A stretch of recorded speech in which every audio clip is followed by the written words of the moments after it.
Una de las disputas históricas más importantes de Sudamérica es la cuestión del norte de Chile, dado por las pretensiones históricas de Bolivia y su supuesta salida al mar. Pero ¿quieres saber cómo Bolivia accedió al mar? Dado que este país mediterráneo no nació con mar, sino más bien un libertador americano le cedió ilegalmente territorio soberano chileno. Bienvenido a su canal El Viejo de Historia.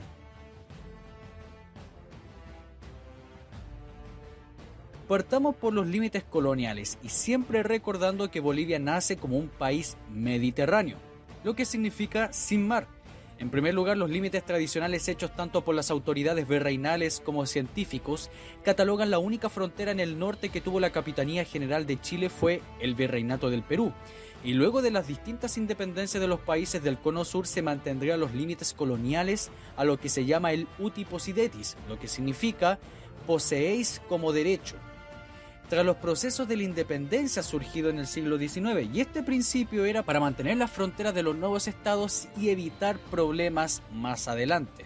Irónicamente, sería Simón Bolívar el artífice del problema chileno-boliviano por el norte, que él mismo propondría mantener las fronteras existentes.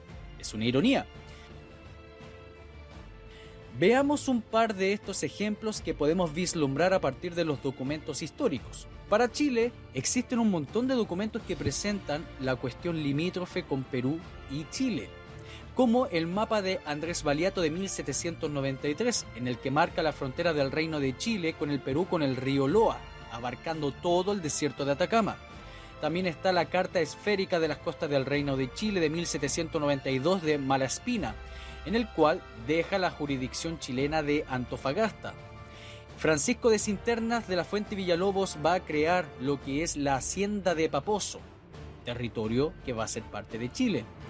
Durante la época de la corona española, el despoblado de Atacama va a pertenecer al corregimiento de Copiapó. En 1777 se genera una real orden en la cual se menciona el despoblado de Atacama como parte del Reino de Chile. El mapa levantado por la Armada Española de 1792 de Baliato y de 1793 presenta exactamente que el paralelo 21 va a pertenecer a Chile. En otras palabras, hasta la desembocadura del río Loa iba a ser la frontera natural de Chile con el Virreinato del Perú. Dejando claro que estos territorios pertenecían a la soberanía de la Capitanía y que respetando el uti possidetis iuris, pasemos a la historia de cómo la Real Audiencia de Charcas, nombre original del territorio que hoy día pertenece a Bolivia, y luego que se llamó Alto Perú y luego Bolivia, pasó a tomar territorio chileno en el extremo norte en esa época. Entremos en el periodo de la independencia de esta zona. Simón Bolívar era prácticamente el señor absoluto de toda la zona norte de Sudamérica. Y eso conllevaba también a la zona de Perú, que en esa época era dictador. Entonces, en 1825, Simón Bolívar delega a Antonio José de Sucre al Alto Perú a poner orden. Se reúne con Casimiro Olañeta, que pertenecía a la masonería, y junto a otras personas también de esta misma cofradía, insisten a Sucre en crear un país nuevo, aprovechándose de la riqueza minera de plata del Potosí. Y entonces Sucre intenta convencer a Simón Bolívar de este hecho. Simón Bolívar estaba enfurecido por esta cuestión. No quería que la ex Real Audiencia de Charcas fuera un estado independiente, aunque él fuera el líder, no lo deseaba. Incluso se creó un congreso para intentar fundar el estado del Alto Perú. Todos habían firmado, todos estaban de acuerdo, pero Bolívar no aceptó. Entonces, tácticamente cambian el nombre del estado del Alto Perú por la República de Bolívar, lo cual a Bolívar le gustó.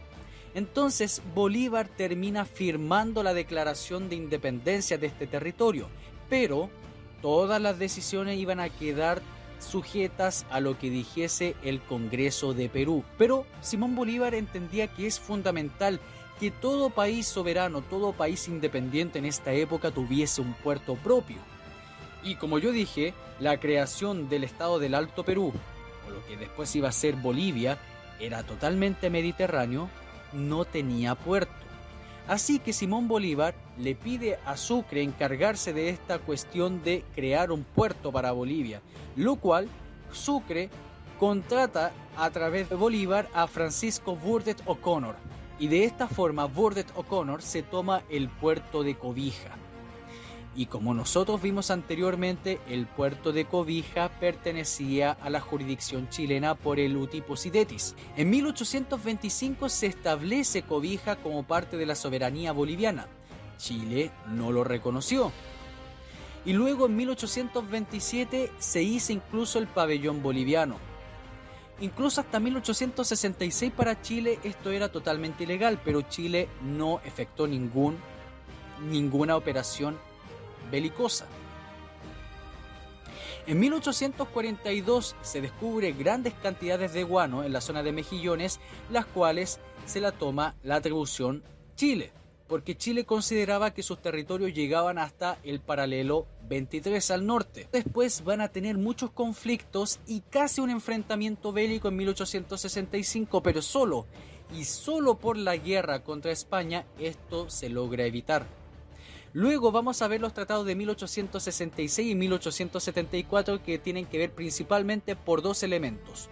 Una cuestión de la disputa de los minerales y del guano y en segunda cosa con las disputas territoriales. Se permite que el paralelo 24 iba a ser el límite y cada uno se iba a quedar con el paralelo 23 y 25, Bolivia y Chile respectivamente. Pero no todo iba a quedar así. Luego iban a considerar que el tratado de 1866 era insuficiente y Chile se beneficiaba más de la cuenta del beneficio del guano, lo cual para 1872 las autoridades bolivianas van a encontrar que se tiene que reformar esta cuestión.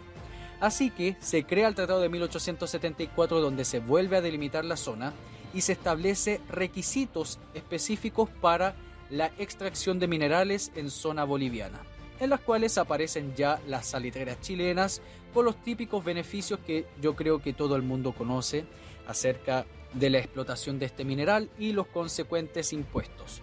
El tratado de 1874 era fundamental, y no solamente porque decía cuántos impuestos iban a cobrarle a Chile, sino también que demarcaba definitivamente los territorios. E insisto, Chile recién en 1874 iban a determinar que los territorios que estaban al norte del paralelo 24 iban a ser de Bolivia. Pero hasta 1866 no lo reconocieron. Es una pregunta histórica muy buena. ¿Por qué Chile no defendió sus territorios? ¿Por qué Chile, en la época de la Confederación Peruano-Boliviana, no aprovechó a recuperar esas tierras? Preguntas interesantes. Existen muchas teorías, pero lo podemos dejar para otro video. Muchas gracias por estar acá. Y este es su canal El Viejo de Historia.